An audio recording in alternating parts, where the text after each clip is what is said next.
د یا رؤوف اسم مبارک ډېر لوی فضایل دي.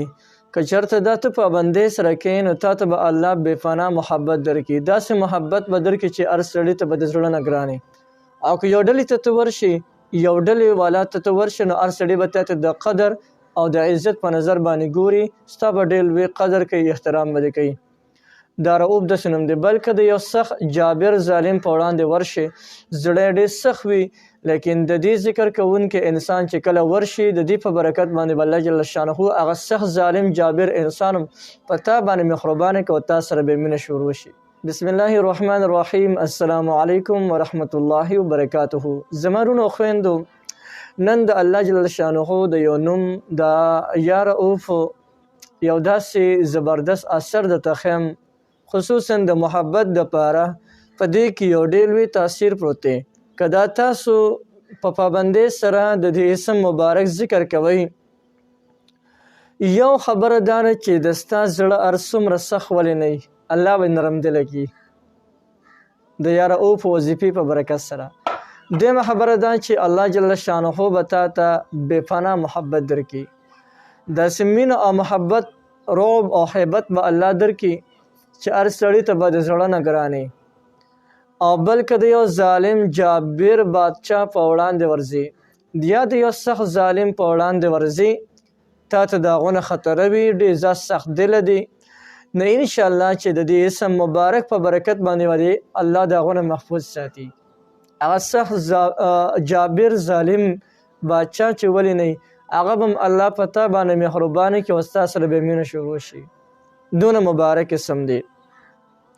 د دې خاصیتونه ډېر زیات دي. د یا رؤوف اسم یو خو دا ده چې د ستا زړه په خپله سخت دی، نو دې سره به ته نرم دله شي.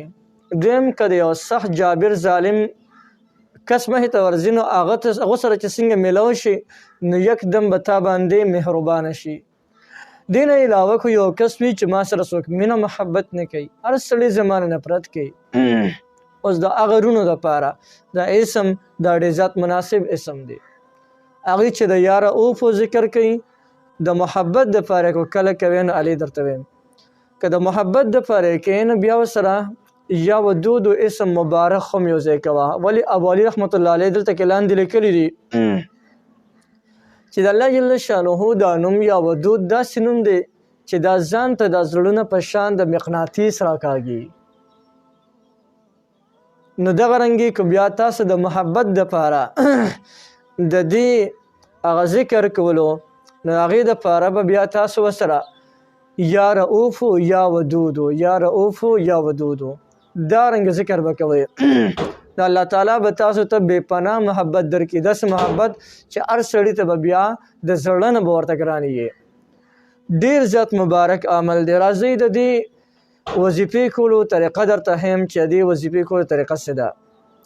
د دې دپاره چې مونږ د یو سخت ظالم جابر بادشاه یا د یو ظالم جابر انسان مخې ته ورځو او مونږ د هغه د شر نه محفوظ یو، هغه دی چې مونږ څنګه ورشو، د هغه زړه دې مونږ ته نرم شي، ښه په نرمۍ سره دې مونږ سره میلاو شي.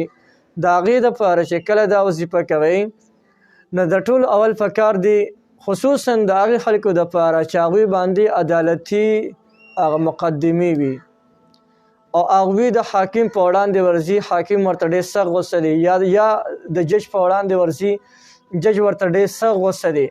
خصوصا د هغه وروڼو دپاره دا د دې ذکر هم ډېر زیات مناسب ذکر دی. خو که چېرته د یو ظالم نه تنګ راغلی، زه هغه به درته بیا چې دی هغه بل ویډیو کې ویم، دا ویډیو رانه اوږدېږي نوره باقي. نو که ته چېرته عدالتي چې دی مقدمه یا دې نه علاوه بل یو ظالم مخې ته ورځې او ته د هغو نه یېرېږې او ته دا غواړې چې د هغه د شر نه دی زه چې دی مکمل محفوظ پاتې شم، نو بیا د دې دپاره دا اسم مبارک یا رؤوف اسم مبارک د هر منځونه پس 287 ځله وایه، د هر منځونه پس 287 ځله وایه او دا بیا په لاسونو باندې شوب کوه. وشولو ده، بیا به دا راواخلې او په دې ټول بدن باندې، په مخ باندې، په ټول بدن باندې به راکاږي. د دې په برکت باندې به دا عمل کو ته روزانه جاري ساتي. د دې په برکت باندې به یو دا چې د ظالم جابر انسان مخې ته ورشي هغه به د باندې الله تعالی مهربانه کړي د هغه د شر نه به د الله محفوظ ساتي. دویم که د عمل ته کې د دې په برکت باندې به الله تعالی تاسو ته یو داسې مینه درکړي چې هر سړي ته به د زړه نه ګرانې هر سړی به تا سره د زړه نه مینه کوي. نو یو ډېر زبردست وظیفه مې درته وښوله باقي رازونه نشم ښولی هسې نه خلک یې ترې غلطه پیدا وانخلي خو د محبت دپاره او د سخت زړه د چې دي نرمولو دپاره مې درته یو ښکلې وظیفه وښوله. نو بلکل یې تاسو کولی شئ تاسو د دې مکمل اجازت دی هر سړی د دې نه مکمل پیدا اخیستلی شي.